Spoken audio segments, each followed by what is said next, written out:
Here we are in the midst of the COVID-19 pandemic with very few tests and a president, several governors, and a lot of misguided people who want to open back up and stop quarantining because worse things will happen than people dying if we don't.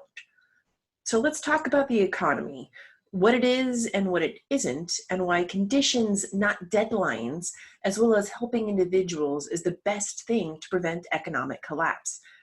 First, I can't give specifics for obvious privacy reasons, but to give some background on who I am and why I'm talking about this subject, I have worked in the financial industry for 15 years in a variety of roles, from underwriting to buying to process consulting to financial services.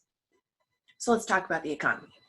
A lot of people, including many of our elected leaders and pundits, seem to conflate the performance of the stock market and the profit reportings of major corporations with the economy.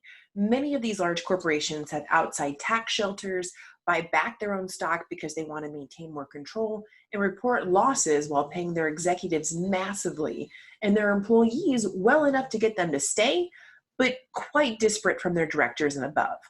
So the definition of economy, just to get basic here for a second, is a system of making and trading things of value. It's usually divided into goods, so physical things, and services, so things done by people. It assumes there's a medium of exchange, so finances, which make trade possible. So it's the careful use of money, resources, and means of production. So when elected officials or pundits talk about restarting the economy, what do they really mean, and where does that actually leave regular people?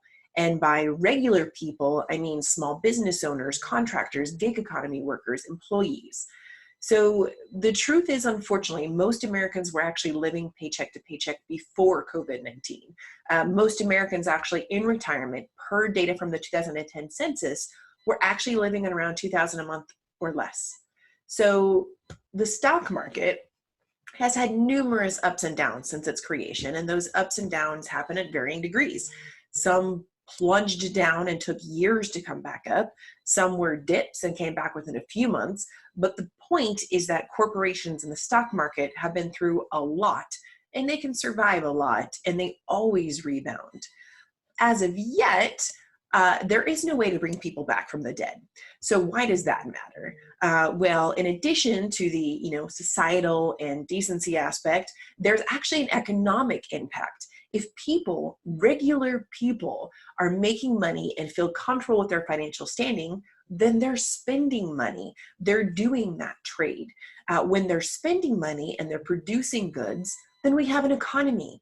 If the only people moving around goods and money are the ultra rich and people in the stock market, then that's actually not a good indicator for our economy. So throughout this entire thing, this entire pandemic has actually revealed the true heroes of our economy: the utility workers, the grocery store workers, the manufacturers, the warehouse workers, the healthcare workers, first responders, and for those of us who are parents, teachers. Now think about what they're paid versus what your average executive who is accepting federal dollars only to lay off their workers is paid. Every time one of these pundits or elected officials talks about reopening the economy while putting hundreds of thousands of lives at risk, I want to scream, that's not how the economy works.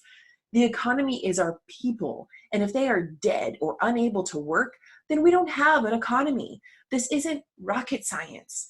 Stay home, wear a mask, adapt and evolve to an online environment, and please, please call your elected officials and let them know that you value your life and your loved ones' lives and refused to sacrifice yourself and our frontline workers for their ignorance.